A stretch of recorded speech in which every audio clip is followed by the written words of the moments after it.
Welcome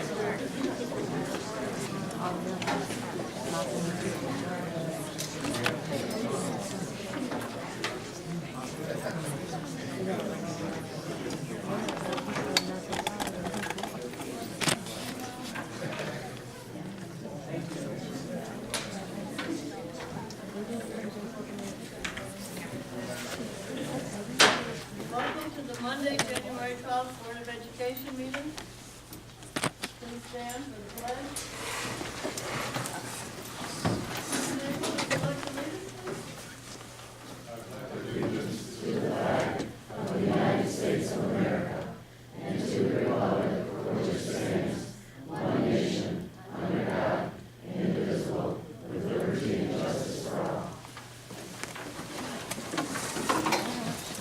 Roll call, please. Mr. Allen? Yes. Mr. Braun? Here. Mr. Law? Yes. Mr. Nelson? Here. And Mrs. Stacy? Here. Before the Christmas break, I had talked to Judy Young, who was supposed to be filling in the write-in position for the board. She was supposed to send us a certified letter, which we never received, that she wasn't going to be taking it. So then I contacted MASB and talked to our attorney there. He said if she hadn't taken the vow, then her seat was vacated. So I called over to Sue Kaltenbach at the county clerk's office, and they considered the seat vacant, and Brad said we had until the 30th of January to fill that position. The Board of Education of Bridgeport's Spalding Community School District is seeking to fill, it's supposed to be a 2-year term, isn't it? I thought it was 4, but I'll. No, because Jay took the 4-year term. I'll check.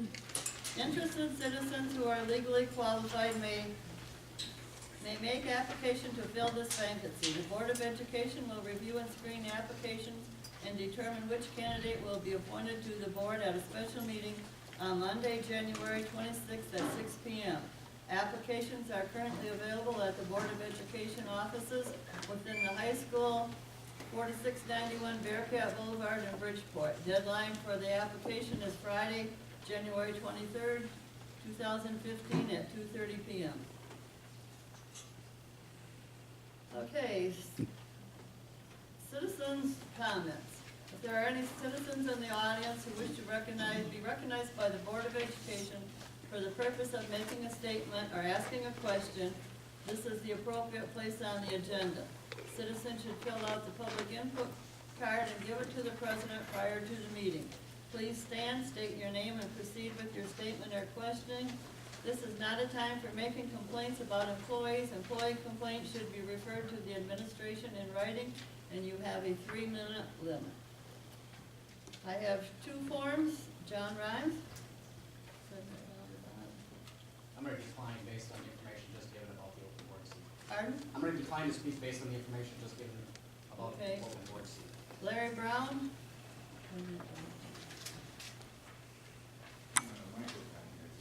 Yeah. Good evening.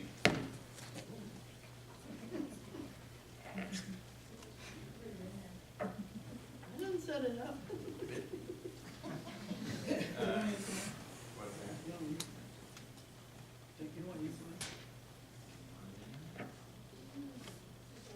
Just hold it. You can just hold it. He just got a shot here. I don't want to scare him. Anyway, my name's Larry Brown. I work for these teachers here, and I also teach at the high school. I want to thank you for the opportunity to address you tonight. We're approaching the halfway point in this difficult year. We've made a lot of progress, but we still have a lot of problems to work out. This past Friday, we met with Ms. Selby here, and we are working on reaching an equitable settlement on a majority of our grievances. We hope that comes to pass in a few weeks. We also still have several areas of concern. Number one, appropriate student behavior in hallways, not just in this building, but in the other buildings as well. Disruptive students in the classroom. Electronic devices, we need a clear, concise policy on that. Staff teaching extra hours beyond their contract requirements. Lack of teacher input on school improvement decisions. Lack of sub-teachers available here and in the other buildings.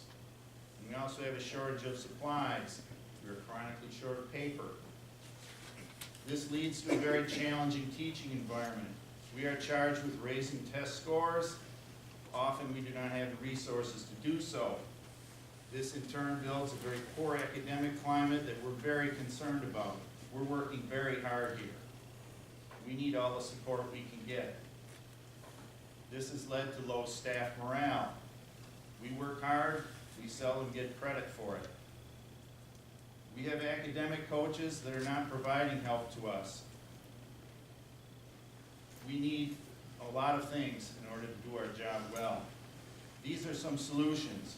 Empower building administrators to implement an effective discipline policy. Remove problem students from the classroom to an alternative setting within the building. That will allow those students in the classroom that want to learn to do so and allow those problem students a second chance. Support the teachers in the classroom teaching environment. When there's a sub in the building, the administrator should drop in, make sure they're doing all right. If there's a problem student in the classroom, we shouldn't have to call the office and wait. We should have someone right there ready to help us. Support every student's right to a viable education. Promote open communication between staff and administration to solve problems. You may be the head of the school district, but we are the backbone. Neither one of us can survive without the other. We have to work together. Thank you. Okay, is there any unfinished business and/or agenda adjustments? Hearing none, we'll go to the organization meeting. I need a motion to appoint the acting superintendent as a temporary chairperson. The temporary chairperson will eliminate with the election of the board president.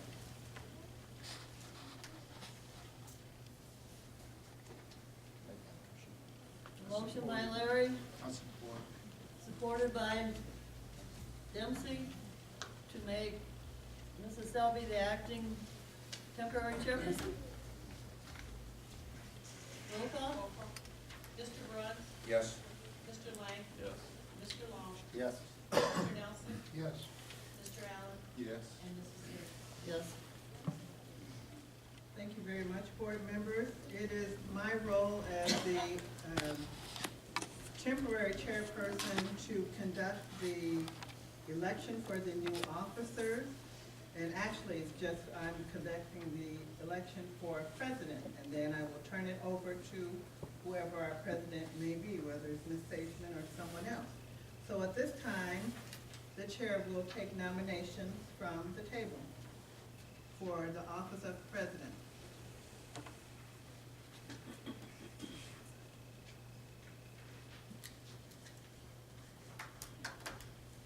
Nominate Ms. Sageman, President. Ms. Sageman, do you accept that nomination? Yes. Thank you. Are there any other nominations from the table? To nominate Robert Lang. Mr. Lang, do you accept that nomination? I will decline. Thank you. Are there any other nominations? Are there any other nominations from the table? And one last time, are there any other nominations from the table? Hearing none, Point of order. yes, sir? Do you need a support on a nomination? No, just an acceptance to, Okay, thank you. to accept their name being placed in for nomination.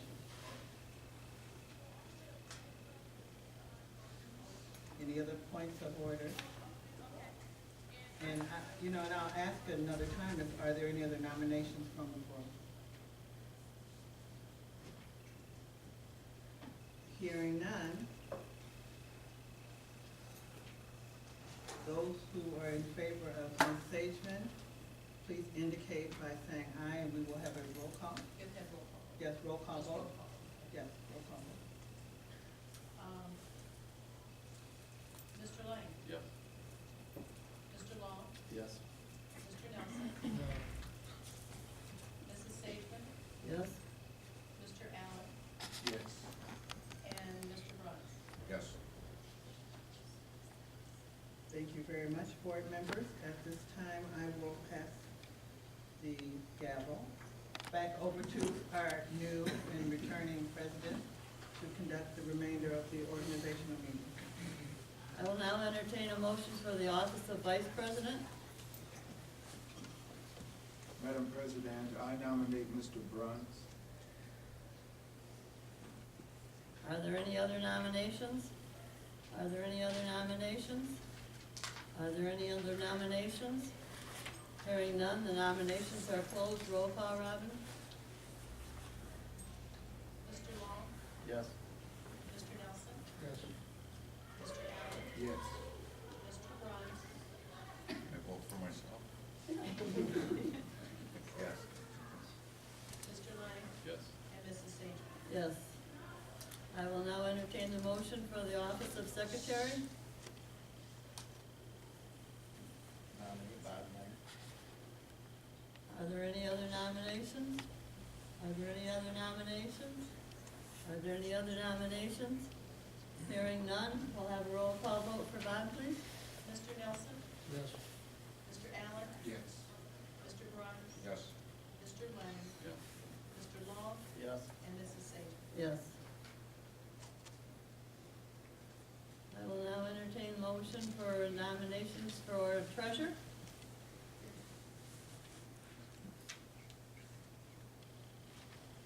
Nominate Larry Long. Are there any other nominations? Are there any other nominations? Are there any other nominations? Hearing none, roll call for Larry, please. Mr. Allen, Yes. Mr. Bruns, Yes. Mr. Lang, Yes. Mr. Long, Yes. Mr. Nelson, Yes. and Mrs. Sageman. Yes. Okay, now we need to set the date, time, and place of the board meetings. It is recommended that we hold one regular business meeting per month, and that they are be held at the high school starting at 6 p.m. The following schedule was suggested: organization and business, January 12th, business, February 9th, March 9th, April 13th, May 11th, June 8th, September 10th, or August 10th, September 15th, October 12th, November 9th, December 14th.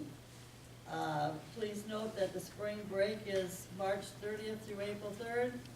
The girls' district's basketball games are on March 2nd, and the boys on March 9th. And in the past, we have had 6 committee the whole meetings every other month, starting in February. 3 discussion meetings in January, February, and June with the following agenda items: January, student achievement curriculum discussion; February, high school cafe where they provide lunch for the board members; and June is the budget workshop hearing. And the reason that we had these second meetings of the month was for discussion, and one of the things that I would like to suggest is that our board policies are so out of date that during these second meetings that we schedule, that we work on updating our board policies. Does anybody have any input on these?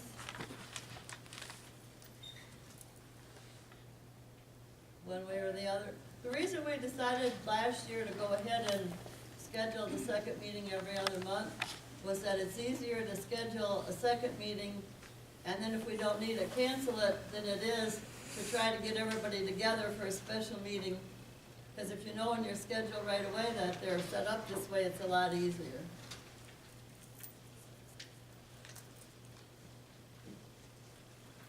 Is there any discussion?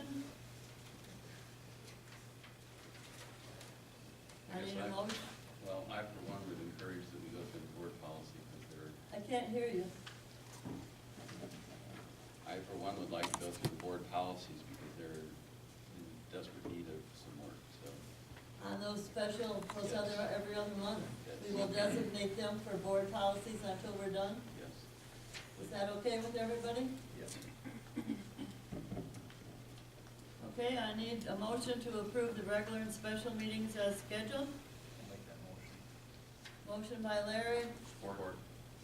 supported by, Dempsey. who? Mr. Allen. Supported by Bob, roll call. Let's see, Mr. Lang, Yes. Mr. Long, Yes. Mr. Nelson, Yes. Mr. Allen, Yes. Mr. Bruns, Yes. and Mrs. Sage. Yes. Approval of annual compensation for board members. Effective at the organization meeting on July 12, 1999, board members voted to keep compensation at $20 per meeting. In July of 2009, board members voted that the annual compensation would remain at $20 per meeting, not to exceed $600 annually. In the interest of the fiscal responsibility and share sacrifice, the Board of Education may consider waiving annual compensation for the length of the DPA as a cost-saving measure. This board has always been at $20 a meeting, I think, from the first time they ever had a meeting. And the reason it's on there not to exceed 600 is because 600 and under, then it's considered that you don't have to put it on your income tax. So, is there any discussion? Hearing none, I move to approve the annual compensation for board members at $20 per meeting, not to exceed $600 annually. Support. Who made the motion? You did. You did. I can't make the motion. Just did. Huh? I did? No, I didn't think so. So I need somebody to make the motion. I'll make that motion. Motion by Jay, support by Bob. Mr. Long, Yes. Mr. Nelson, Yes. Mr. Allen, Yes. Mr. Bruns, Yes. Mr. Lang, Yes. and Mrs. Sage. Yes. Appointment of delegates. Board members need to appoint someone to the following: MASB Legislative Relations Network representative. It is recommended that this person also serve on the Saginaw County Association of School Boards Legislative Committee delegate.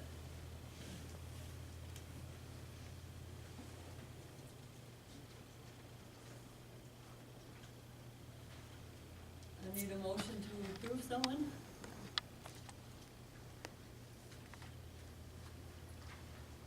Who's currently serving in that role?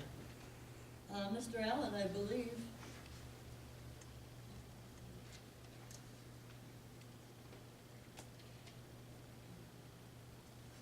Mr. Allen, are you willing to continue? No.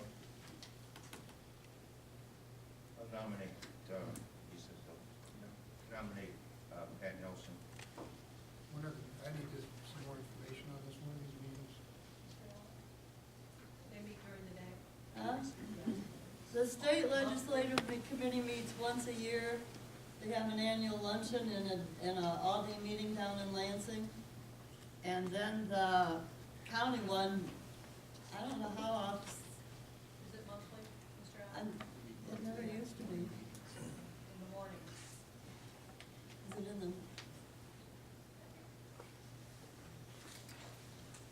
I can do that.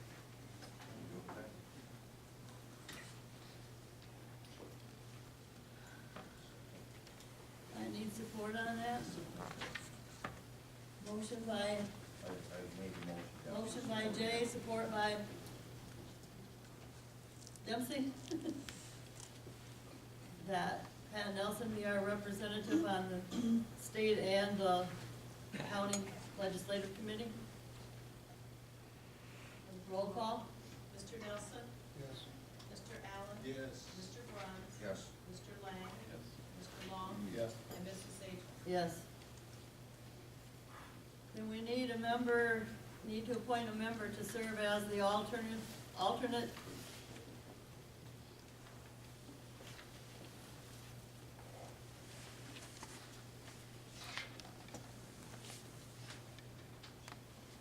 nominate Mr. Allen for the alternate.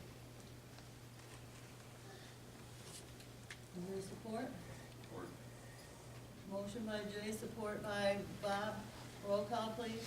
Mr. Allen? Yes. Mr. Bruns? Yes. Mr. Lang? yes. Mr. Long? Yes. Mr. Nelson? Yes. And Mrs. Sadie? Yes. We also need a member to be on the Saginaw County Association School Board of Directors delegate and an alternate.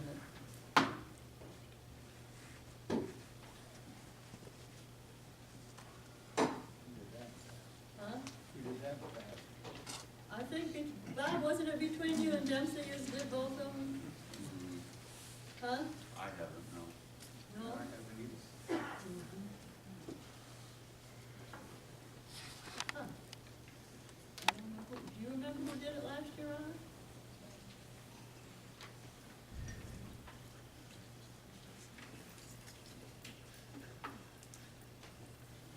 Was it Mike then? So we need a delegate for the board of directors and an alternate for the board of directors. Are there any nominations? What is it and when do they meet? I just need to focus on that. You know? I don't know when the board of directors met, no. They met at night, but I don't think they met that often. Do we wanna, refer that to the next board meeting? Okay. And get some more information? All right. Okay, designation of a person posting public notices of the meetings. It is recommended that someone in central office post public notices of meetings. I move that we appoint Ms. Johnson to do that, please. All of those bullets are part of one of the. You wanna do them all at once then? Okay. Appointment of the recording secretary, the superintendent secretary has served in this capacity. Appointment of the deputy to secretary for representation regarding elections. It is also recommended that the superintendent secretary be appointed. Appointment of the parliamentarian, she's also been the parliamentarian.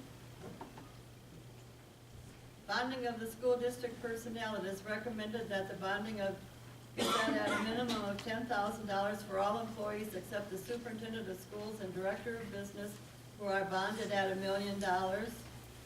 Authorized check signatures, it is recommended that the following individuals are authorized check signers: Thomas F. Hill, superintendent of schools. Designation of the depositor, it is recommended that the following financial institutions be approved as depositories for school district funds: A, First Merit Bank; B, PNC Bank; C, Chase; D, Michigan Liquid Asset Fund. And the following financial institutions approved for investment of school district funds: A, First Merit Bank; B, PNC Bank; C, Chase; D, Michigan Liquid Asset Fund. I need a motion to approve those? I have a question. Yes? I have an issue with the authorized check signatures. We don't have a status on Mr. Hill who's signing checks. It specifically says he's the authorized signer. Who's signing it? It's probably still is because it's probably a facsimile, so it's automatic. So as long as he's an employee, that's no problem because he's a signer still at the bank. So he does not become an employee, then that's when it has to change. And his is there only needs to be one name on there? I had suggested When I before was that here, we it was have two a board names, member and- but for the last couple of years, they haven't supported putting two names on there. I've Board said it member should and be. a superintendent. That's how it might be. Are we in discussion, Marty? Yes. Seems to me it should be the superintendent, maybe the board treasurer. Either the board treasurer or the finance, whatever. Finance Huh? director. Finance person. You don't wanna do it? Yeah, we have finance and that's what we Okay. Larry, I suggested we have the superintendent and the finance director. And we will make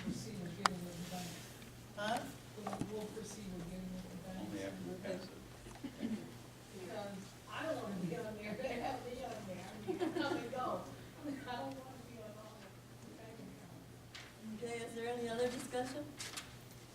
We haven't specifically appointed Ms. Johnson. To specifically appoint Ms. Johnson to the position that you're mentioning the person's name. And then the motion Oh, I thought she said we could do it all together. I thought we, We can, we just need to make sure that she's named in those positions.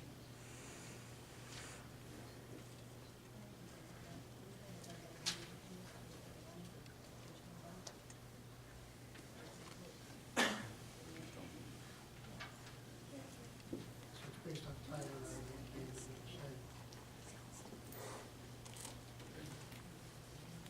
is there any other discussion? Roll call then? One more thing, you need the annual approval of the order of business meetings. The last bullet in that section.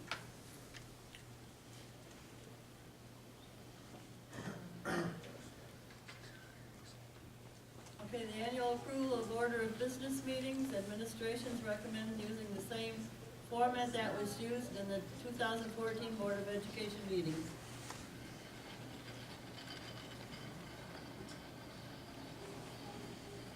So, is this all under one still motion? Okay, roll call? Well, I move to approve that organizational meeting consent agenda. Support. Moved by Larry, supported by Jay. Roll call? Mr. Bruns, Yes. Mr. Lang, Yes. Mr. Long, Yes. Mr. Nelson, yes. Mr. Allen, Yes. and Mrs. Sager. Yes. Robin, did you look up that contract for the elections? No, but I will. Okay. Yeah. I've asked Robin to look up the contract for the elections based on what Mrs. Kalmbach told me when I called her that day, so. Okay, appointment of legal counsel. Administration would like to continue to reclaim the services of Clark Hill for negotiations and the Sud Labor Law Group for the current pending cases and to handle local cases. I need a motion to approve Clark Hill and Sud. I need support. Support. Moved by Bob, supported by Pat. Is there any discussion? Hearing none, roll call. Mr. Long, Yes. Mr. Nelson, Yes. Mr. Allen, Yes. Mr. Bruns, Yes. and Mrs. Sager. Yes. Appointment of auditor. Administration would like to continue retaining the services of Yo and Yo PC CPA. I need a motion to approve Yo and Yo. Motion. Support. Moved by Pat, supported by Bob. Roll call, please. Mr. Allen, Yes. Mr. Bruns, Yes. Mr. Lang, Yes.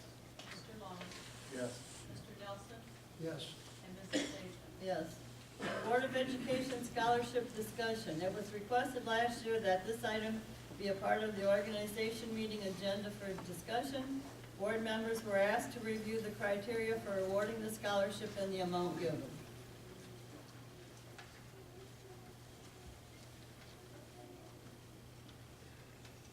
In the past, the board members have each contributed $70 and I contributed 80 to make it 500 even. Does the board want to continue to do this, or do you have some other suggestions?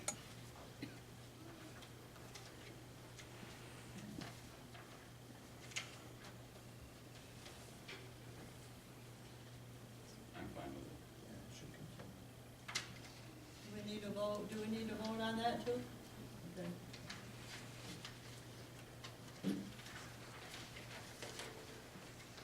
Okay, organization meeting is completed. Financial update. Melissa?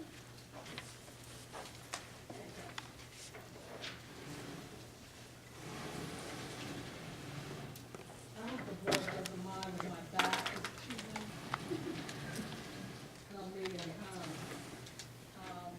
A couple things we're gonna do tonight. First of all, we have to approve the amended budget. It's been a long haul, that's all I can say. It's gone from one number to the next number, and tonight will be the best guess, even as we go into the deficit elimination plan. Hopefully, the plan that I'm going to present to you tonight we will try to end the deficit in 3 years.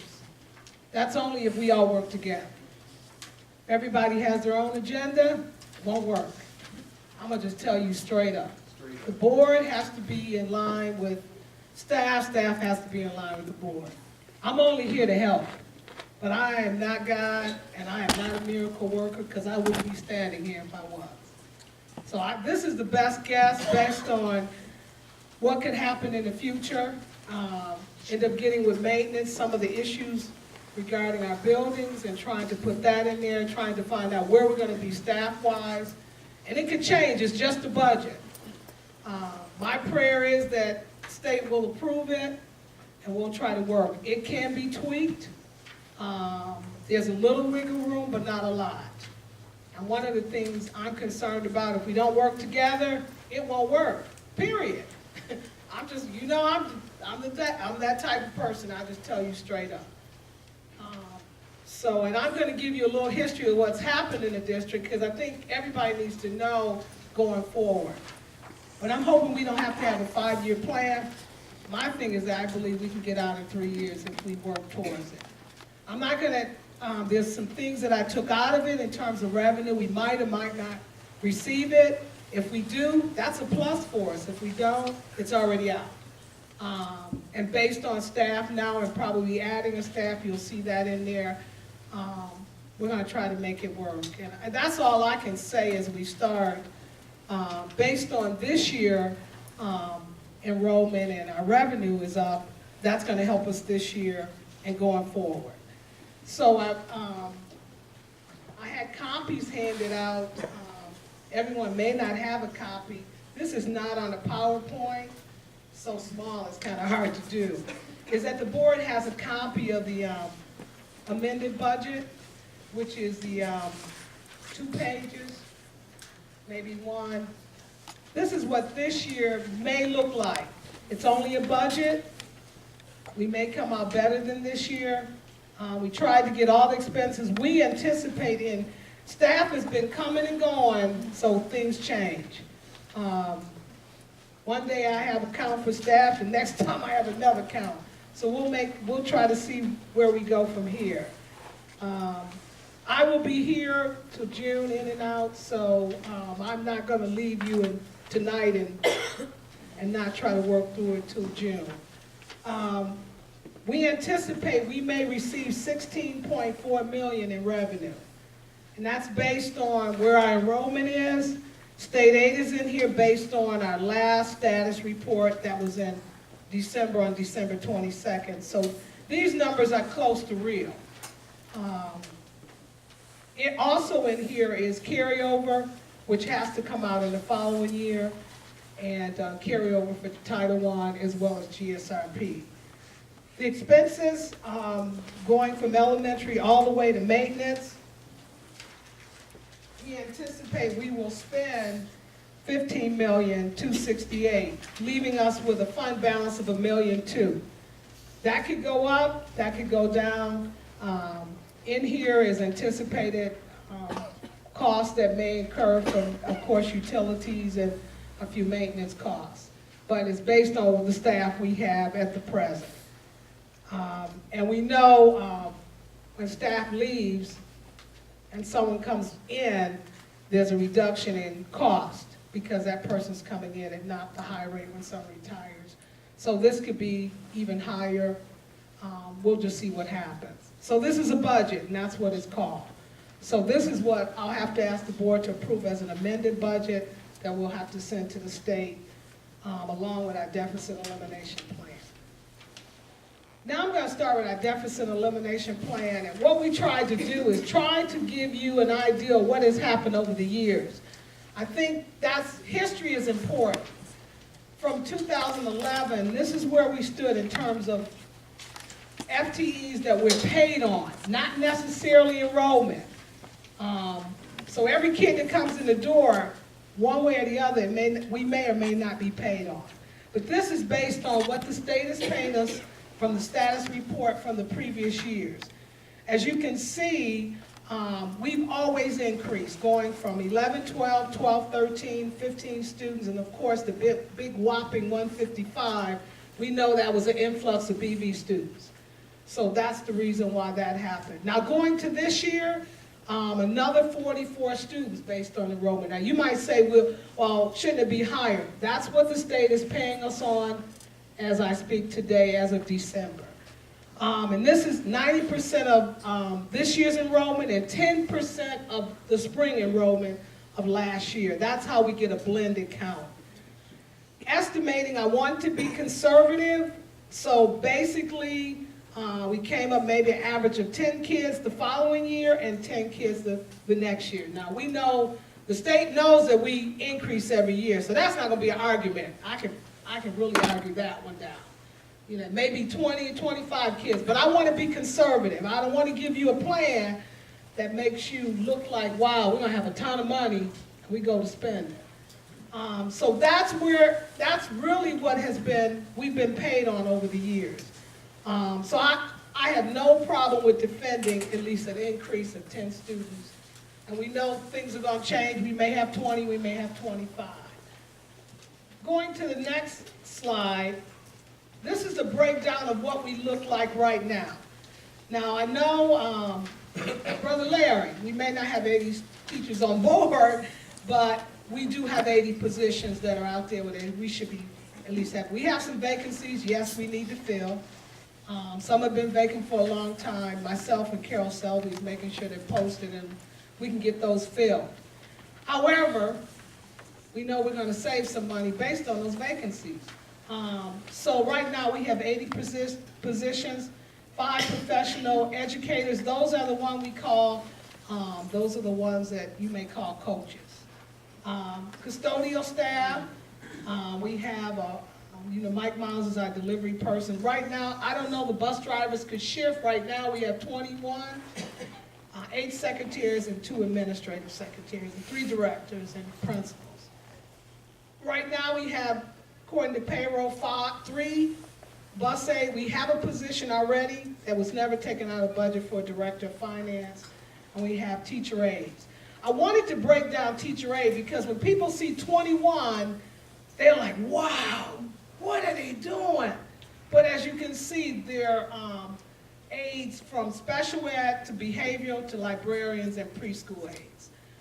The other thing I think Larry brought up is that we have behavioral issues. One of the things we're trying to do at the elementary building, which is not in this slide, but in our at-risk funds, is actually provide aides that are paid out of at-risk to try to do some kind of controlling in both our elementary buildings as well as the high school. And we also will be talking about hiring an officer here at the high school, which is out of at-risk fund, but not an employee. So that's why those people will not be on that sheet. These are actually employees that are paid through our payroll system. Our total staff is 163, and we estimate we're going to need another teacher next year. There may be a wiggle room for 2, but at least we have next year to add 1 anyway. Based on what is going on in special ed, talking with Carol Selby, we know we may need 1, we may need 2, but we want to fix that problem. So this is kind of what's happened over the years. This is what our revenue has been budgeted, our expenditures for a 3-year projection. What could happen over the next 3 years? So I wanted to give you an idea of what the revenue is. The reason it's gone down in 15, 16 is some of those carryover funds are in there, plus some anticipated funds such as GSRP. We may not get what we got this year. The foundation equity is close to $150,000, and district dissolvement is close to $80,000. So that's $268,000. We may not even get. Plus, the enrollment we didn't put an increase of 40 students in there, so that's why that's down. And 16, 17 is almost. We anticipate maybe close to 15, 16. Expenditures are down because here again we have carryover money also in there that will not be there the following year. And then we anticipate we may have increase in maintenance costs after meeting with Jeff. We may have a roof issue, and also we will have to lease 2 more buses. So I didn't like him telling me that, but you know, if it's gotta happen, it's gotta happen. So I don't want to be neglectful and not putting that in there, because if that's an issue, and based on our bus system, that needs to be added. Next. This is what has happened over the years, and this is where we are. Our fund balance last year was $2,000,009. We added $296,000 to our fund balance. If this year comes out to be $1,000,002, we will have reduced the deficit. I'm looking forward to that. I would be pleased if we would get out of where we are, and in 15-16, we have a deficit of a little over $500,000 and come totally out in 16-17. Now, 16-17 could be lower if we have to add a teacher, but that's still, we can still make it work and come out in 16-17. And in regards to supplies and material, that has not been touched at all. So in answer to Larry's question, in terms of paper, we're gonna get paper to the buildings if that's what's needed, okay? Because that's in there. I didn't hear about paper anymore, so I thought everybody was happy. But evidently, that's not the case, and we'll make sure that happens. So this is what our deficit elimination plan in summary will look like going to the state on tomorrow. Of course, there's a ton of pages. I know you don't want to go through all the pages. We have to defend why. As far as I know, we have a settlement with both unions until 16-17 or 17-18? 16-17? 17-18, okay. So based on what the settlement was and the percentages, that's in there. So if it's a 0.5% back, that's in there. If it's a % back, based on our teachers' salaries. Mesa has been going up 5%, so we project it will continue to go up 5%. It's been like 4-something, 5%. 6 we did one the next year and 7 the following year. It may not go up a 5%, and I was surprised that that's all it went up even this year. So that is where we're going to be, hopefully. And if, like I said, if enrollment goes up, but the problem with enrollment, once enrollment goes up, you got to add teachers. You know, so one's going to wash out the other. You can't say we're going to bring in 50 students and not have teachers. That's not going to happen. So I want you to get excited that, well, okay, we'll bring in 50 students. We'll have to have teachers to teach those kids too. We're going to try to make sure, and I told Carol I would definitely be working with her if she is the one that will handle, it will be in that position to do everything I can to try to make sure that happens over the years. There's not a lot of big items other than what we already have. This year, definitely, we have to have a special ed director, and John moved from that position. So some of the items. Now, the biggest item the state's going to ask us about is where it says instructional staff. That has gone up tremendously. That's because Title I money has been allocated out of teaching staff into improvement and other items that are in there. Plus, we have a Title I person now, and then we have another coordinator that's also. That is staff that's not in the area of teaching. So if that didn't happen the following year, it would just move up to classroom instruction and instructional staff. So I know that's going to be one they ask me about, and I'll just be ready to defend now. That's just how the money is shifted. We did have a special ed director in school administration. That person is now in the instructional staff area based on how codes are coming together. So that's why that big jump is. But other than that, I don't see a big issue. I will just hope and pray that the state, if we have to defend it, I believe we can. I don't have any doubt in my mind I can defend what we've put together. It's taken a lot of work. I want to thank even Mike and Larry for even giving their input. And Carol, she's had to walk in when the mess was messy. And I also thank my dear accountant, Christy, for helping with the numbers. So, that's where I am, hopefully. Go ahead. Oh, Pat's got a question, I'm scared already. And your revenue projections based on level enrollment? A level enrollment, really only 10 plus.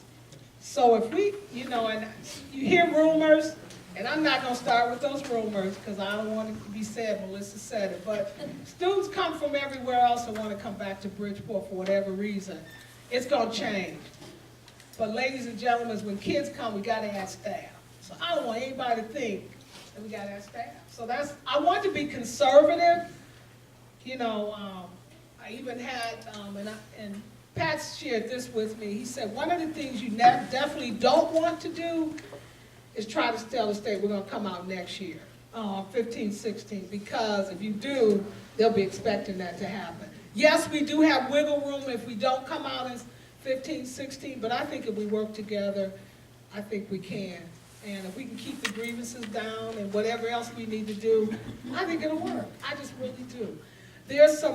There also is some wiggle room in where we put staff. We had talked about maybe even trying to put maybe a position into at-risk if we can verify that they're working with at-risk students. So that'll shift from general fund to funded.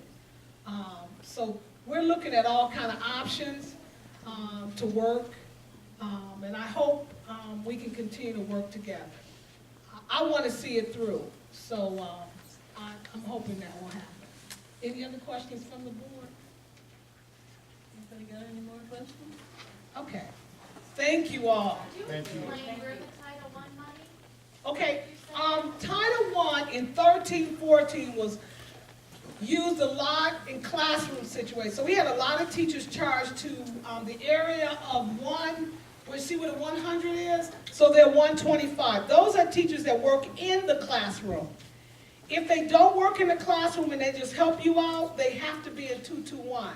So we have to pull those out because they actually are not classroom teachers, and the Title I will not allow us to do that. So you did a lot of that in 13-14. There was some in Thomas White charged to, and there was some charged in Atkins. That's no longer the case in this year, so we had to pull those out. Now that could change. Next year, they could write a plan to put them teachers back. Where did the money go? It went to the area that says 221. You see $1.3 million there?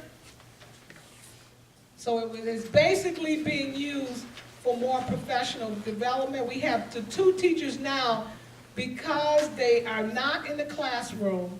I think it's Debbie Johnson and Teresa Rose. Yes. Yeah, they are not they have to be pulled out because they're not in the classroom.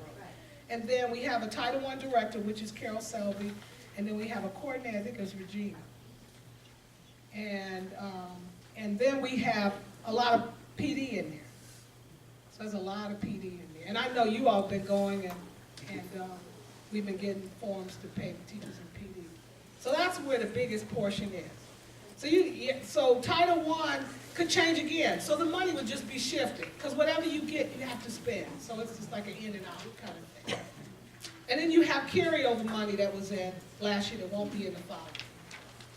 Any other questions? Because I want to make sure everybody understands before we go any further. That's okay with the board. The Finance Committee got anything else to add to that? No? Yes. Will you tell them what they need to approve tonight? You need to approve the amended budget, which I'll be coming back along with new person again in probably May, because we'll be closer to where we're going to be, and I think we need to have another amended budget by then. I don't want to wait till June. That's way too late. Okay, so even if it's in April, if it's okay with the board, we'll present another amended budget with everybody knowing kind of where we are and where we might end up. And then the final one will be in June, along with next year's projection, if that's okay. Okay, I need a motion to approve the amended deficit elimination plan. Make that motion. To what? amended budget for 14-15, because that hasn't been brought to the board since June. Okay, the deficit elimination plan change and the amended budget. A motion by Larry, Support. support by Dempsey, roll call please. Mr. Brooks, Yes. Mr. Lang, Mr. Long, Yes. Mr. Nelson, Yes. Mr. Allen, Yes. and Dr. Sage. Yes. Okay, check register minutes, personnel report.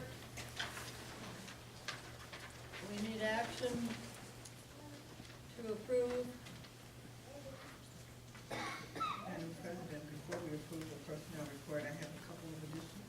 Okay, Regarding the personnel report, the administration is recommending the following new hires, and that's Piero or Pete Basili for our new business and finance manager, Jenna Hughes for middle school science teacher, Colleen Kelly for high school special education teacher, Matt Knapp for high school art teacher, and a school resource officer, and there's a letter of contract attached. And all of these are replacement positions, they are not new positions in the budget, right? And in addition, and please excuse our oversight here, we've had several, and we continue to get resignations, retirements, and that's pretty common in school districts. And so since the personnel committee met, there's been a couple of other names that we'd like to submit for hire. And this is because the middle school and elementary principal have been interviewing staff just this past weekend. And so I'd like to add 2 additional names to the hire list. And again, these are not new staff members, these are replacing staff members. And one is Darshawn Sanders Coates to go to the middle school, and that would be ELA and elective position. And Patricia Brandi for elementary position. And if any of those staff that we're recommending are here, I'd love for them to stand so the board can see who you are. And after the vote, we would. Oh, there's one right there. She's standing already. Oh. I was gonna say, the new finance director teacher's name.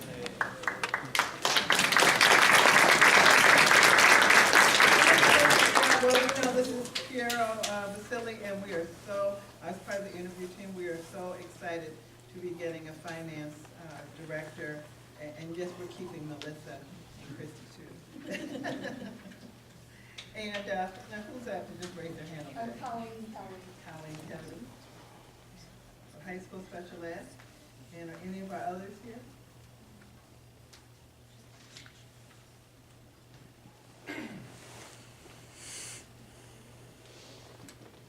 Okay. And we have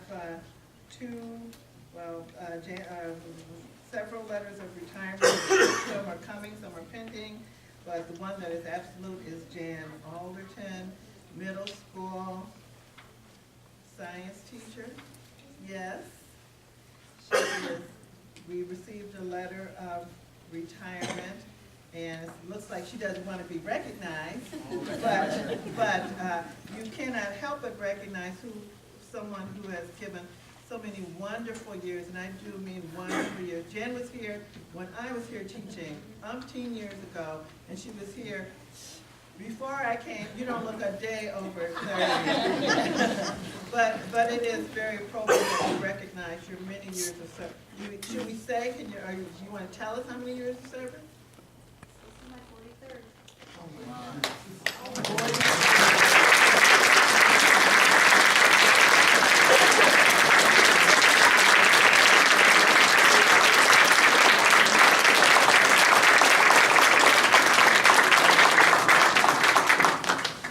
Not only has she been a dedicated teacher all these years, but she is also one of our biggest basketball sports fans. We see her at almost every basketball game.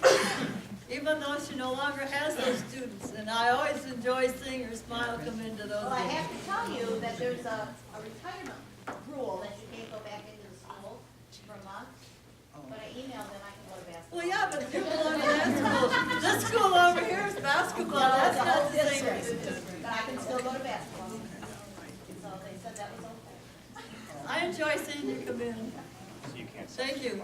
I also, two of my youngest kids she had for the gifted program, which they did very well under her. And they are very successful to this day. So they got a good start. Thank you. Anything else? I just want to make note that we have several letters of resignation for whatever reason, and I know for a fact that Kara Sherman, is she gone? Yeah. Okay, and I know too, and I don't know how many years, but I do want to acknowledge that she has given Bridgeport many years of service and years. 14? Almost 14, thank you very much.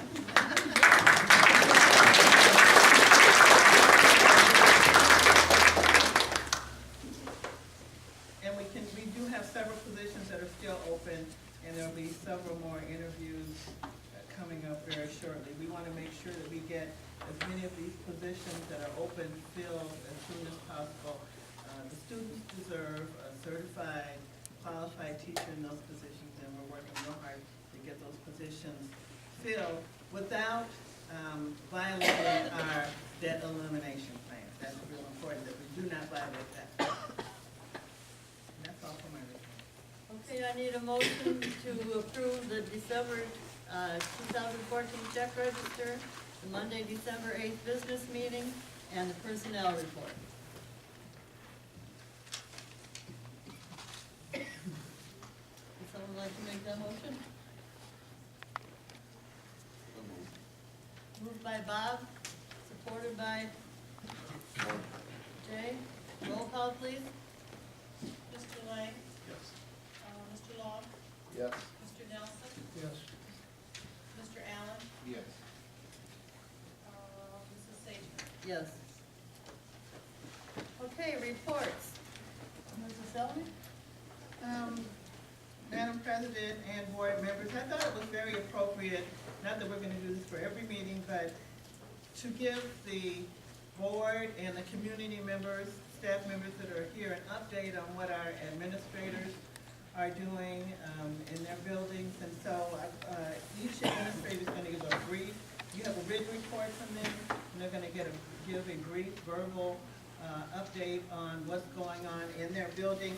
And if it is not a problem, because some of them have students with them that they want to recognize for Students of the Month, I would like to have the building administrators come up first with Thomas White, Atkins, and then Mr. McCarthy, because we have students here. The students need to go home so they can do their homework, right?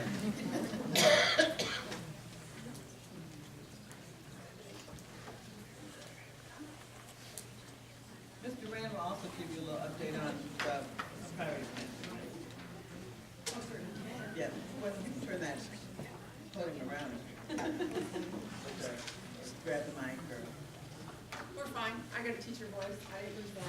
Hello, everyone. I'm Susan Duran. I'm principal of Thomas White and Atkins Elementary. Talking in front of large groups of adults does make me a little bit nervous, but I'll try again.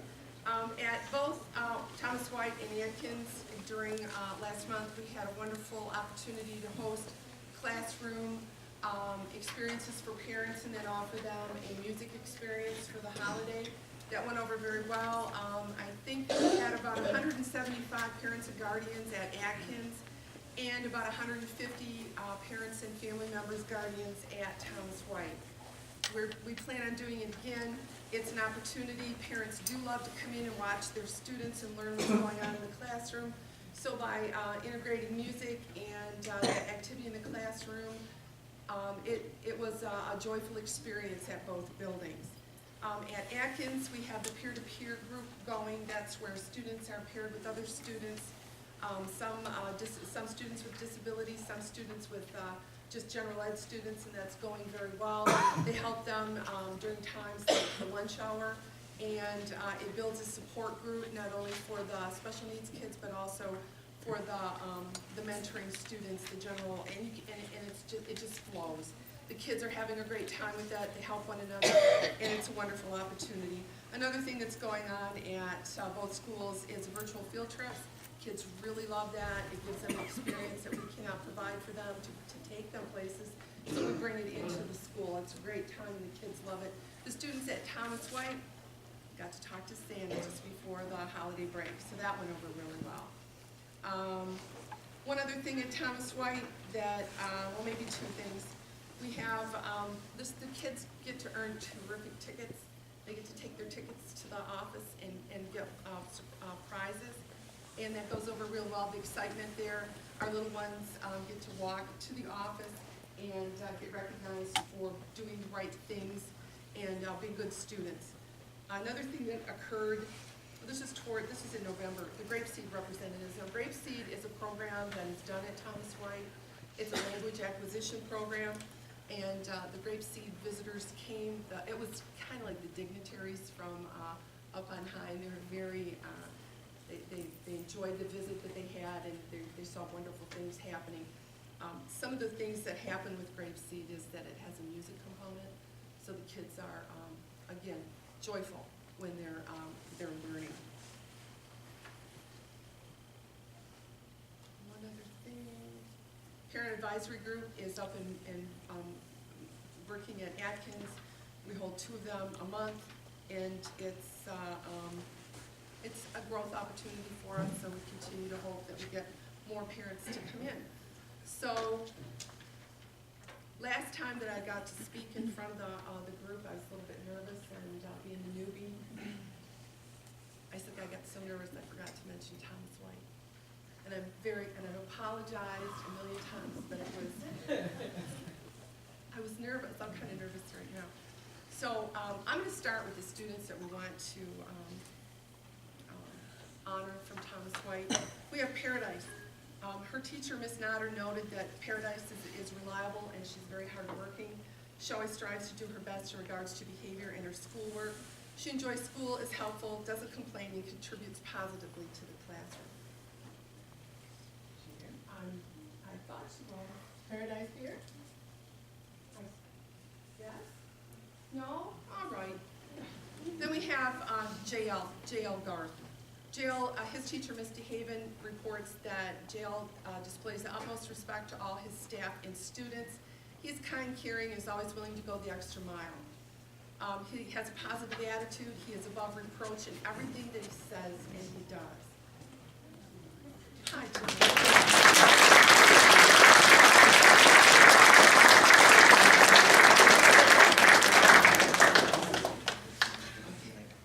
And to join JL, we have Carl Keller. Carl's teacher, Miss Wright, wrote that he always follows the Bearcat code. Go Bearcats! Look at that. He works above and beyond in the classroom. He's a role model to all his students. Everybody can see you.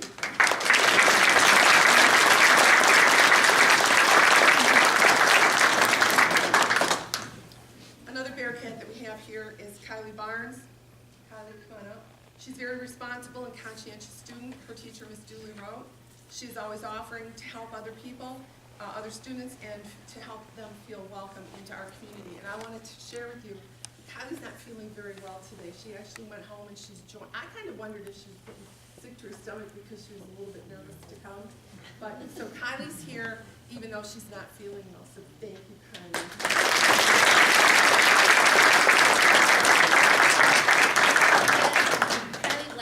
Yesterday was in the Bearcat, Ms. Bridgeport. Nice, that occurred yesterday, yes.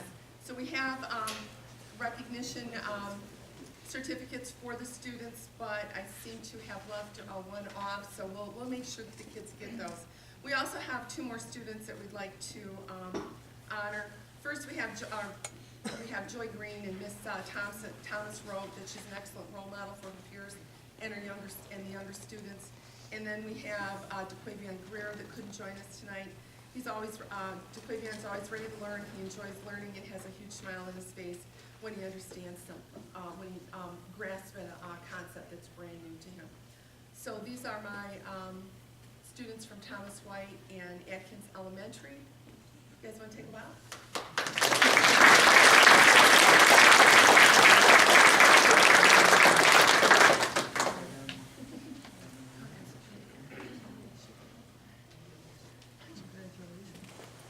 Hey, your dad's name Carl too? Ask him if he knows me. Thank you, Mr. Rand. Mr. Baker?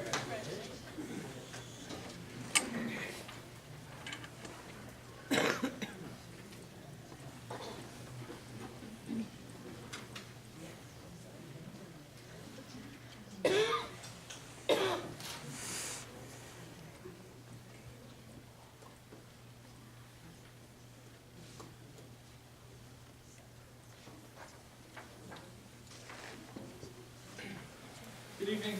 My name is Steve Baker. I'm the principal at Bridgeport Middle School. And at Bridgeport Middle School, I sent a report and news to the board. A couple of interesting things that are happening. One, Chad Bukowski, our new science teacher that replaced Mr. Kowalski, which is quite the tongue twister at school, has started and is doing a fantastic job. He's really taking to the kids. Also, we are in the process of doing some interviews to include 2 more teachers to our staff to replace the special needs teachers, to redeploy our special needs teachers to the classroom where the ISD expects them to be. Interesting note, we've also started our 7th and 8th grade boys basketball season. And I know basketball is pretty important around here. And I believe our first games are in the week of the 19th. If anyone can get out to see those games. Most of you, many of you know I coached basketball here for a long time. The middle school basketball team will be very good. Well worth the price of admission. We started a couple new programs at Bridgeport Middle School. We started a Heroes program. We're trying to catch kids being heroes in the hallway. Taking a picture of that, what the bulletin board looks like. Kids that are doing heroic events in the hallway will be recognized at the end of the year in May. We'll take them to the latest Avengers movie, which will come out May 1st. It's kind of a reward for being a hero in our school and in our hallways. And also, we're going to start a positive reward program where students in class, grade levels of students are rewarded for having a positive day as a whole collective group.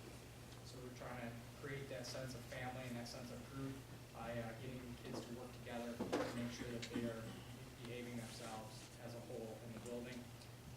Also, just one little side note, we are also putting together an after-school tutoring program, which starts January 22nd. As far as my student of the month, my staff talked together, they collaborated, and they came up with a student that not only is very successful academically, but also has a fantastic personality, and we are certainly glad that she's part of our Bearcat family. Our student of the month at Bridgeport Middle School is 6th grader Isabel Ruda.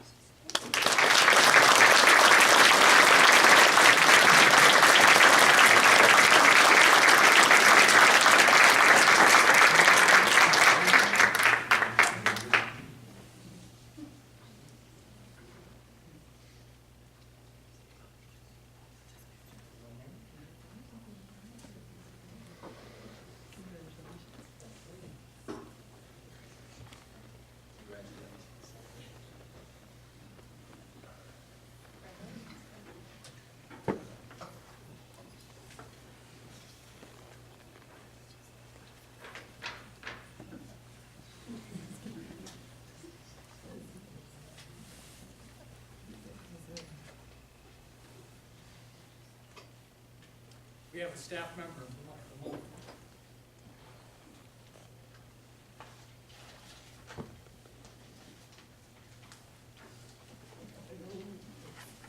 Known her as long as I've been in the district.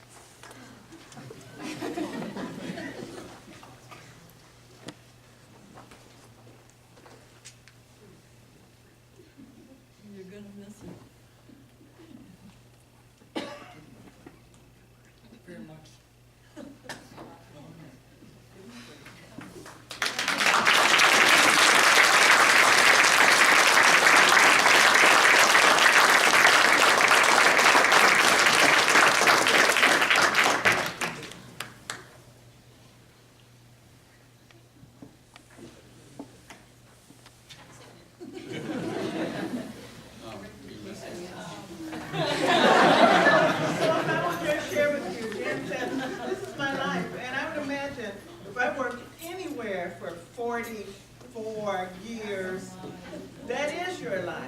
And I just can't imagine retiring, well, I can't imagine working in one place for 40-some years and then leaving. So I know this is probably very hard for her.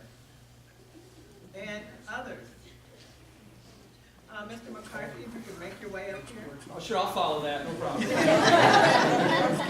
No problem.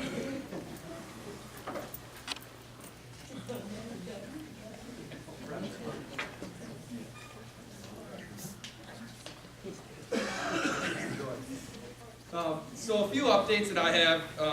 One of them, I'm sure you're well aware, I don't know how aware everybody is, that the state of Michigan has decided that in the spring of 2016, we're going to switch the assessments that we give our juniors and really how we're held accountable from the ACT to the SAT, which is a very big deal. The good news for that is that even before that very surprising announcement that I don't think anybody saw coming was made, we were already really accidentally kind of prepared for that because we've been looking at some resources that are given by, that are put out by the College Board. And the College Board is a company who writes and creates the SAT as well as AP exams. So we just kind of thought it was good, just good practice anyway, to make sure that our resources, especially in math and language arts, were aligned to what they were doing. And then magically they switched to the SAT anyway. So it will be a challenge and there's a lot of work to be done, but it's just important that you know that that change is coming, but also we're going to be prepared for it. Also, the board just approved that we will have Officer Green joining us, coming up here in a week or so to be our resource officer. One thing I want to do is just really thank Chief Duffett, who's here. So thank you. He was working his butt off, wrote us a novel of a contract, and you know, he worked really hard on making this happen. And this collaborative relationship is going to be really good. And I really want everybody to know that it's not anything that's reactive. This isn't reacting to, you know, the chaos or the crime or anything like that, not even close. This is extremely proactive, this idea. He brings just a wealth of knowledge and information, just in my conversations with him, about school safety, you know, building relationships with the community, and just being that liaison. So really, it's more educational than anything that I'm really excited about. And he has been here before, exactly right, which I think is where he was trained on a lot of that. One thing that we're looking into doing is implementing the Project Lead the Way program for next school year. We're really in our early stages in looking at that, but it's something that would be just so great that I wanted to brief you as early as possible if we could get there. What Project Lead the Way is, it's the #1, it's the largest STEM, science, technology, engineering, and mathematics program in the country. Surprisingly, not a ton of schools in my research in this area offer Project Lead the Way courses, which kind of shocked me, but which is why that if we would be able to get that up and running, it would be not only just a huge benefit to our students, but you know, it would kind of just put us above some of our peers. So in an effort in looking into this program, the one that we are looking into is the engineering program. And I wanted to let you all know that a staff member and I were going to be visiting a nearby school who does implement Project Lead the Way engineering here in a couple weeks to check it out and provide a further report to hopefully get the ball rolling with that. So, I mean, good news, call it what you will, but we had a meeting with the state monitor, Mr. Curry, recently, where he really specifically laid out the progress and what's going to happen for us since we're in our 4th year of being a priority school at the high school, coming up at the end of the school year, and I just wanted to make sure that there was no confusion as to what that's going to look like, even though what it's going to look like to me kind of is confusion from the state. But regardless, if we score in the 1st percentile on these assessments, which won't happen, or the 99th percentile, which hopefully does happen, on these upcoming assessments, what's going to happen, in his words, are the school will be kind of in limbo, is what he called it. So in June, at the end of this school year, regardless of how we perform, because it's the end of our cycle, end of our cohort, the monitoring from the state, where he comes and checks up on the plan and stuff like that, will end. okay? That doesn't mean it ends forever. That doesn't mean we're not a priority school. It doesn't mean that we are a priority school. But what he calls it is a state of limbo. In June, the monitoring will stop. So I just wanted to let you know about that. This is something, besides our staff and student of the month, the thing that I'm really the most excited about is in the second semester, just in a week here, we're going to be offering several new courses for students. And I'm going to list them off just for the public to hear as well. I think you have a list there. But before I do, just what blew me away about our staff here, it was pure excitement, eagerness, and that really just meant a lot to me. And I just credit that to their just commitment to wanting what's best for our students. So that was awesome. So here are some of, not all, some of the courses that we're going to be offering next semester. ACT Prep, English, Math, and Science, Geography, College Prep Writing, College Prep Math, Creative Writing, Psychology 2, Poetry, a new Visual Arts elective, a cultural awareness course, Michigan History, and just as important as any of them, not a class, but we'll have a special education resource room where some of our students with special ed needs will have an outlet and just somewhere else to go to get tests read to them and just get additional support if and when they need it. So just extremely excited about that and really credit it to the staff who's going to be teaching those classes with, I mean, it was all, 100% of them were excited, and that was just awesome. I was nervous at first, but I was excited about that. For the board's awareness, I'm sure you are, we are in our finals week here for the first semester. The last day for seniors is going to be May 21st. May 21st, last day for seniors. And I do have a staff and student of the month, but before we get to that, Mr. Legallo has some information on a couple other individuals that are going to be recognized as well. So I'd like to turn it over to Mr. Legallo real quick. All you over there. Thank you so much. It certainly is my privilege and honor to recognize a couple people in the district tonight. And again, how do you choose who's the best educator, and when you have so many fine educators, how do you choose the best student? When I'm just looking around right here and I see so many wonderful students that are here today, it's an impossible task.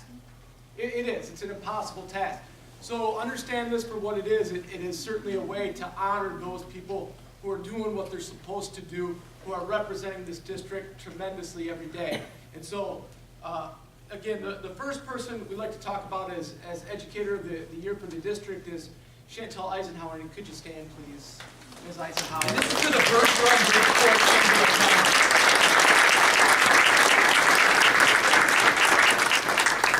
Oh, you don't want to stay standing? Okay. But again, so let me just talk about Mrs. Eisenhower, and as Mr. McCarthy said, this is for the Birch Run Bridgeport Chamber of Commerce. And Mrs. Eisenhower has just this contagious attitude and energy. She brings that not just to the classroom, but to a lot of events. She, you know, and this week, and what this week should be about here in this district is certainly honoring Mrs. Alderton, and Jan just does a tremendous job. But as one of the things about Mrs. Alderton, you'll see is that it's always about team, and as you think about this award, it's passing that torch on.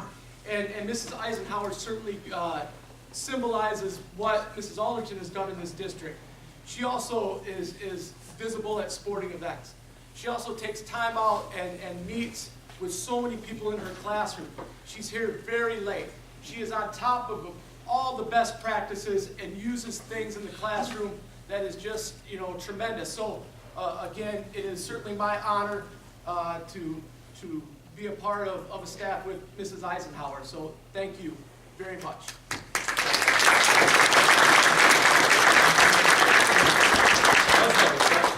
What's that? Does that freshman? Yes, I know. Oh, yes. So, our next person we'd like to talk about is student of the year, again, for the entire district. And many of you know her, and she's sitting right up here, but Emily Ann Zisler.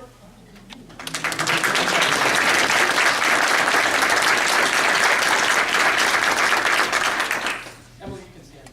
Oh, you are. I'm going to pay for that one later, I know it. So, but needless to say, there's a lot of wonderful things that we can talk about Emily. She's a senior. She's top 5 in her class. She carries a 3.8 GPA, and she is in AP classes. Again, and as she does these things, she's involved in many other activities. Obviously, we see that she's on the Board of Education, but she is on the volleyball team, playing softball here in the spring. She's doing pom-poms, you know, and Emily is always around and about helping students throughout the day, and she does a wonderful job within the classrooms, and very proud and deserving candidate. So let's hear it for Emily Zizia.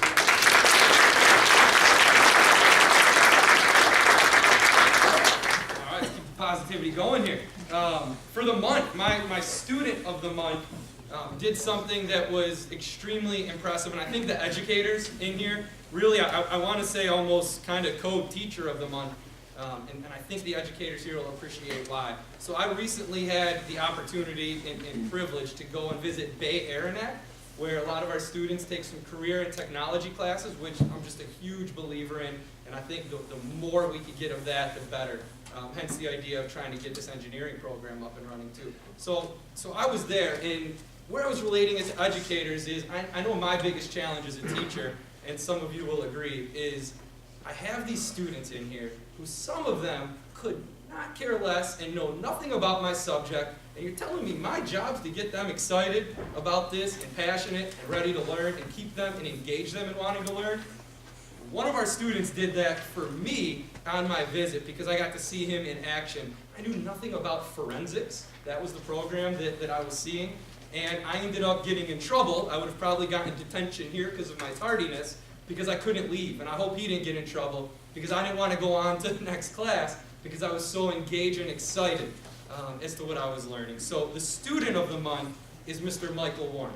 And thank you for allowing me.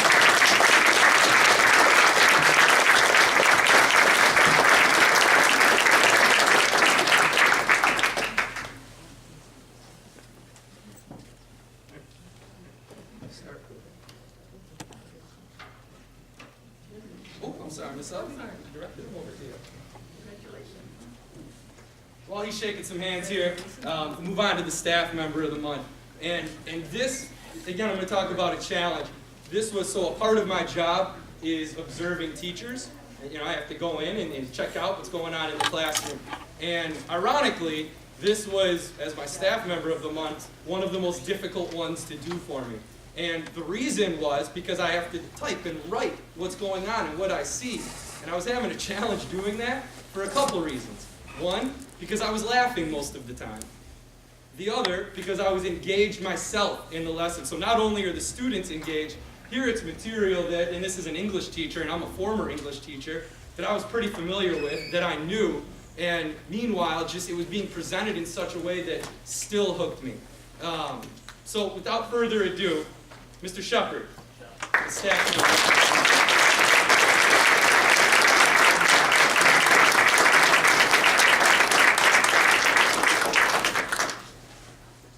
Your call if you want to do your band voice.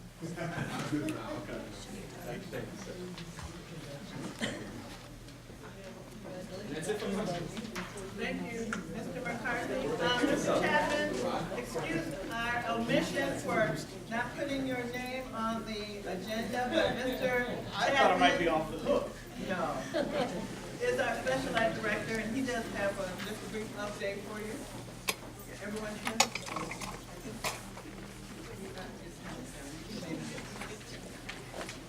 Good evening. I will do my best to be brief. One of the things that I want to say is I know the past several months I've stood before you and talked about some of the monitoring that's been going on with the Department of Education, particularly surrounding discipline in our schools. And one of the things that I want to say, looking out at a lot of staff members here and the other administrators, is I'm reporting out on a lot of this, but most of the work is coming from them. And I think it's important to give credit where credit's due. And when you look at just the basic data that I've given you, and I'll explain a little bit, the improvements we've made don't come from me. They come from the people that are actually doing the work. And we sit around and talk about it a lot, but I know that a lot of that falls back to the teachers. And a lot of the positive changes that we've made come from a lot of hard work around engaging kids and creating new classes and changing the way we're delivering things with the special ed teachers in the building, which has been challenging over the past couple of months, but I think we're making some big strides here coming in the next couple of weeks, and the way we're utilizing our staff. And I know that sometimes change is hard and it's frustrating, and I've banged my head against the wall a few times, and I know, a lot of these folks out here have too, but the proof is here. And I think that that's going to be a positive thing coming down the road. And I guess just the last piece of commentary I'll say is I feel really confident in the next couple of months we're going to remove ourselves from the focus of the state in this intensive monitoring process. And there are always things that they can find, it's funny when you do special ed, it's not funny, it's very frustrating, but I can always find a mistake. I can go into any district in the state and sit down and go through paperwork and files, and I can find a mistake. It's how frequently those mistakes happen. And we've been making them for about 15 years here, to the point where people from the state are going to want to come in. I'm hopeful that we can at least remove ourselves from that process for a year. And I can almost guarantee that in the area of discipline, we're going to do that. And I feel good about that. And I know that comes with some frustrations. And more importantly, one of the things we've been talking about now is sustainability, which is why the changes that we've been talking about in the delivery model for instruction. The data you have in front of you is through November, and there's a reason why I didn't do it through December. I'm still working through that. And one of the things that when we found out last spring that we were going to be monitored for discipline was based on the number of kids we were suspending over 10 days in special education. And because it was such a big issue, the Department of Ed said, we're going to look at all kids, not just the special ed kids. We're not going to pay attention to race or gender or grade level. We're going to look at every kid you suspend. And they have been. We've been talking at length about the types of suspensions, the types of referrals that we've been getting. And when you look at the data, just very quickly, last year through November, we had 469 suspensions. We're down to 172 in the district. We cut it in half. At the high school, we cut that by 77%. And for the total days of suspension, we decreased that 69% for days out of school. So one of the things that I know is when kids aren't in school, they're not learning. Our test scores have to go up based on the fact that they're present. And I know some of the things kids were getting put out for previously, they're still going. But we're trying to find ways to address those. Some of the programs Mr. Baker and Ms. Moran talked about they're implementing regarding positive behavior supports in the classroom. Those are going to help address those issues. And it's not a quick fix. It's not something you can order and get a PO and get a couple boxes and unpack it and go, okay, discipline is better. It's a process that we have to go through, and I think we're well on our way to doing that.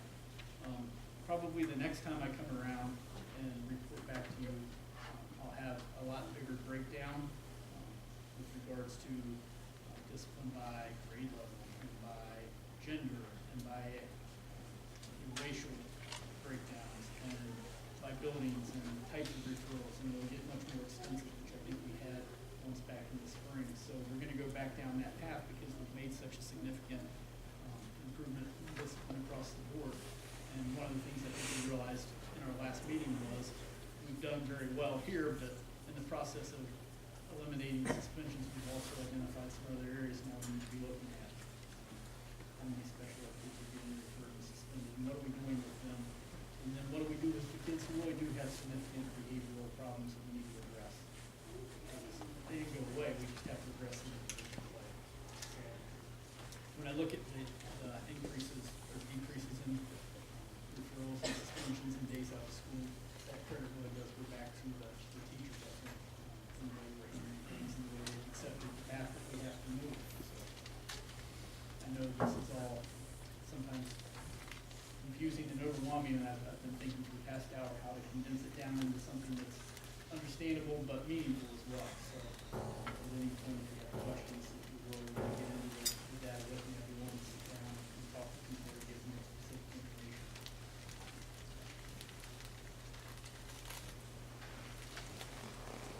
Thank you. Mr. Ladd, and then last but not least, Ms. Sylvie.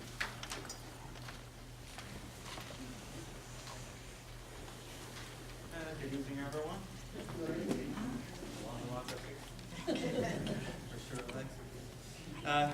Just want to hit two quick things. I know time's going on. Last board meeting, we brought to the board's attention an accident we had with the bus and what kind of protocol we went out to in regards to contacting parents. We put something in place. Fortunately, both systems we have, which is Skyward and School Messenger, they can tie together, and we'll be able to create like each bus list. I'll be able to. It's gonna be a great tool for us, not only for an accident or emergency, but running late buses and so on and so forth.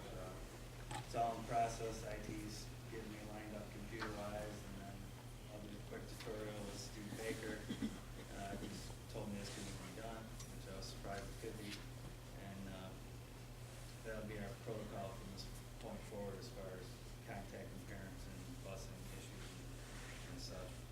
Second thing, I could go on building, but I'm just going to say right now we're just working with Melissa, trying to get my budget lines more reasonably set. Last year we were quite a bit over in the budget. It's really hard to create a budget for maintenance because you never know what your emergencies are going to come up to be. It can be substantial dollars. I think between the two of us, we've come up with some numbers we can at least work with that are better than what was in the past, and try and keep that down. And it's been a pleasure working with Melissa. Glad to see she's back. That's all I really have to say. Congratulations, Pete.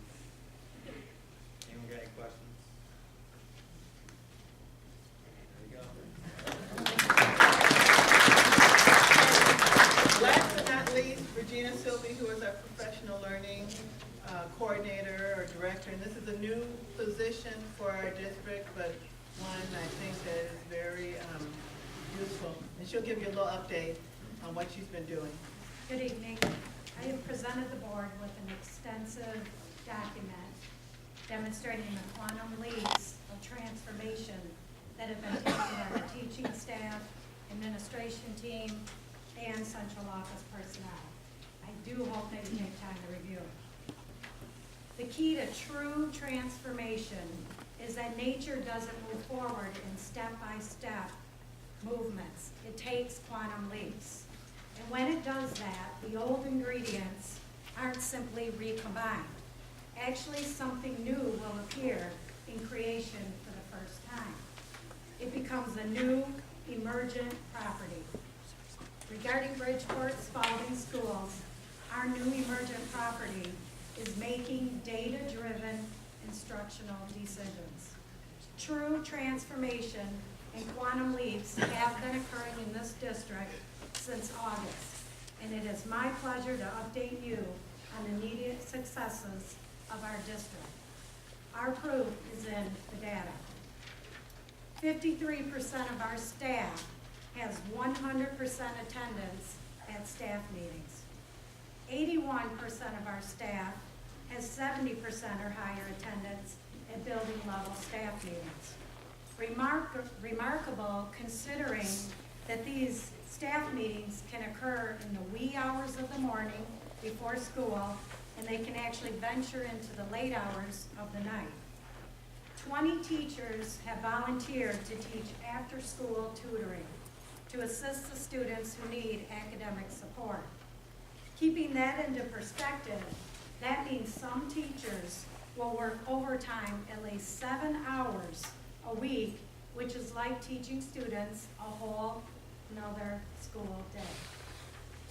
99% of our staff has committed to attending 11 professional learning communities, or PLCs as we call them, after school, twice a month from 3:30 to 5, to professionally collaborate and implement professional learning to improve the culture and climate of our buildings.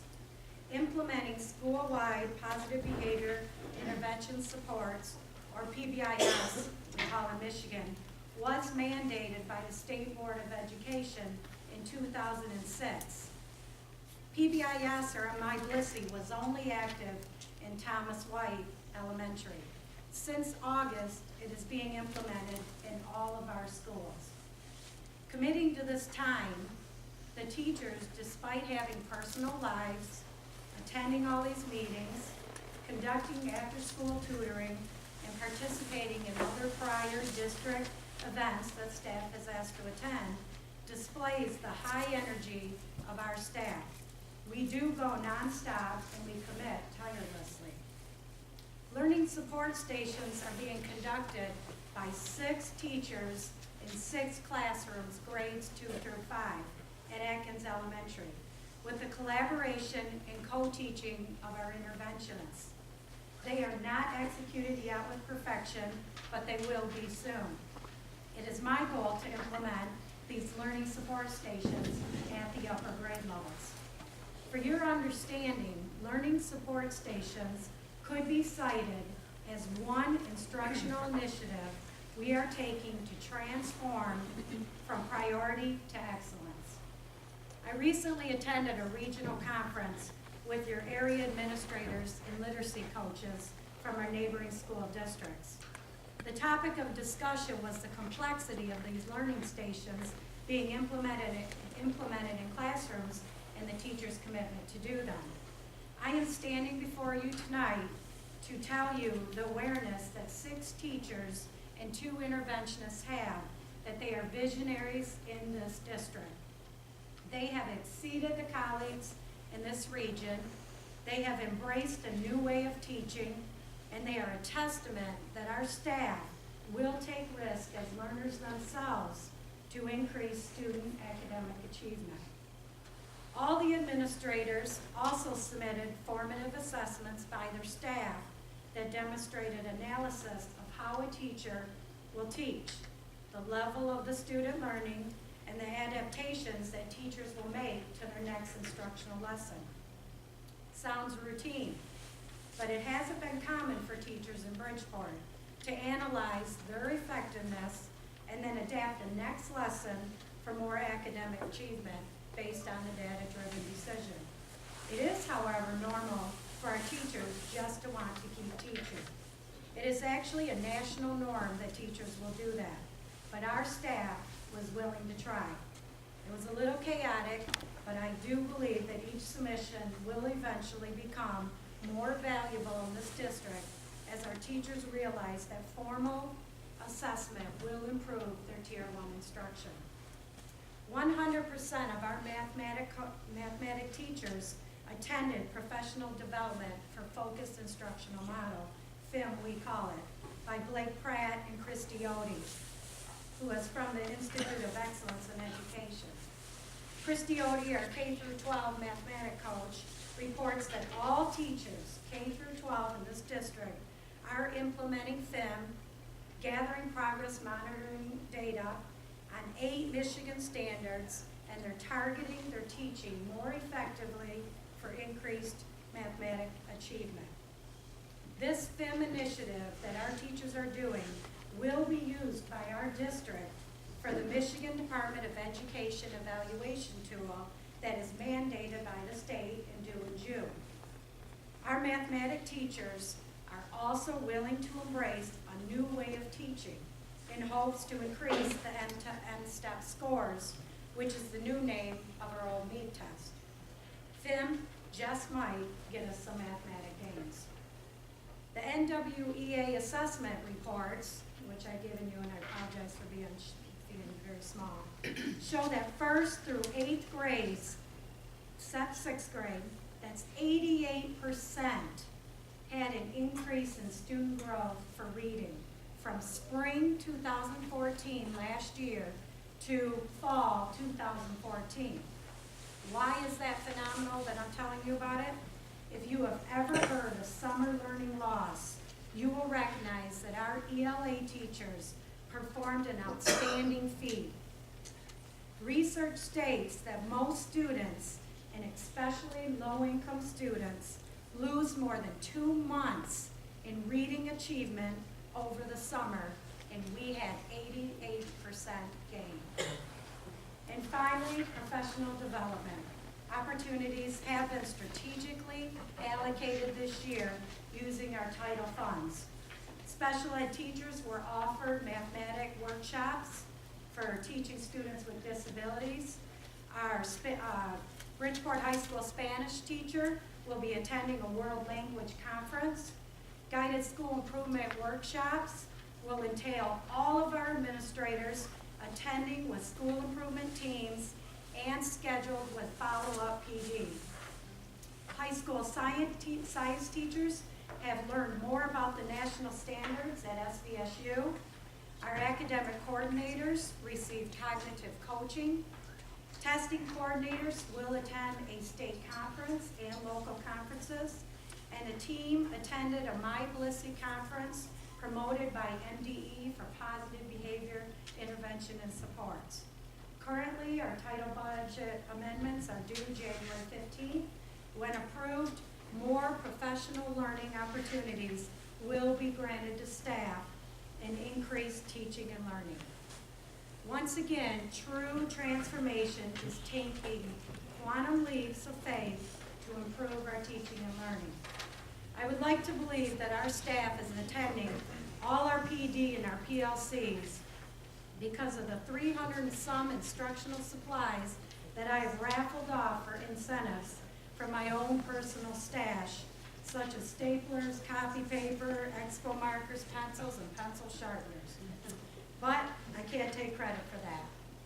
I succumb to the awareness that it is sincerely the staff's dedication, their willingness to participate, and their ability to make data-driven instructional decisions to transform this school year. And that tells the real story of our immediate successes. Like any good story, I await the sequel, which will happen second semester. Thank you.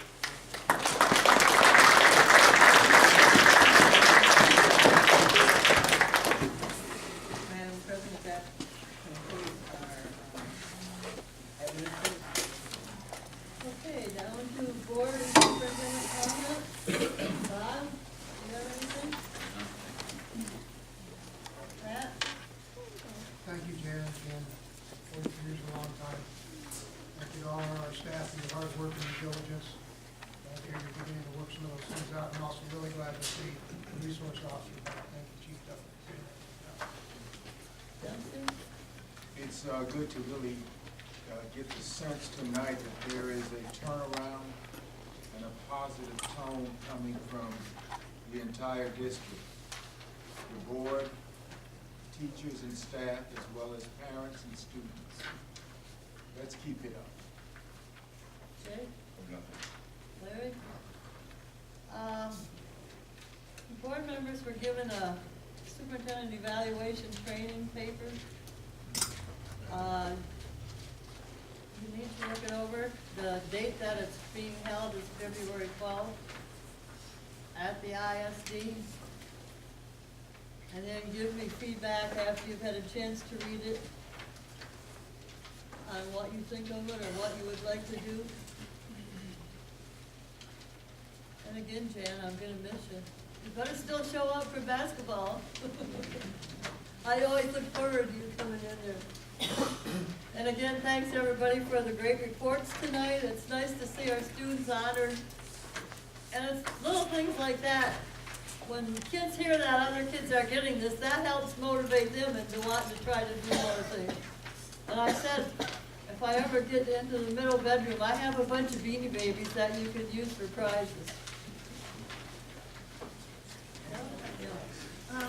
I do have some special presentations, but before I do, I just want to repeat, I think I've said this before, I continue to be honored to be able to serve in this position as acting superintendent, and it's a pretty big job, especially considering right now I'm wearing two hats. I'm still wearing the hat of special, Title I director, and just to give the board a quick update, we are still working on our priority plan for Atkins. It is due next week, and I know some of you think that the plan has already been submitted to the state. No, there was a draft of the buildings report, but the plan is continuing to be tweaked, and it cannot be submitted without the board reviewing the plan, and that will be coming in the next few days. So, and I apologize it's not done right now, but this is the very beginning of the year and doing a lot of things, but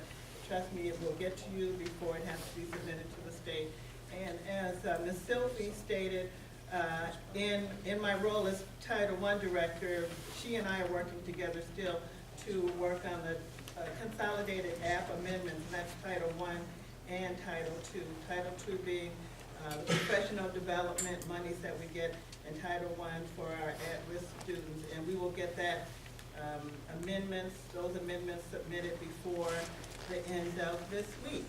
Now, it is my pleasure to remind everyone that this is Board Appreciation Week, and on behalf of all of the staff and students of Bridgeport Community Schools, I would like to personally thank all of our board members for the time and dedication that you have put. Not just, I know being a board member, it involves more than just coming to board meetings.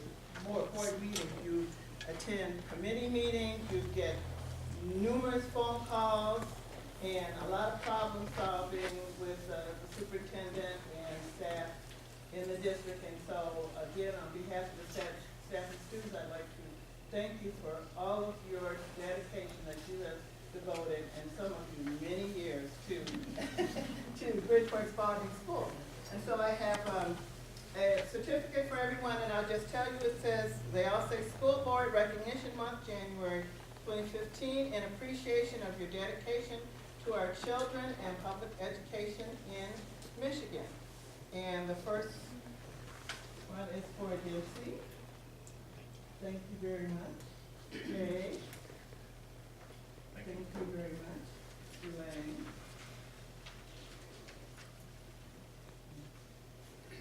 Larry. Thank you very much. Mr. Nelson. Thank you very much. And last but not least, our President, Marty Frazier. Thank you.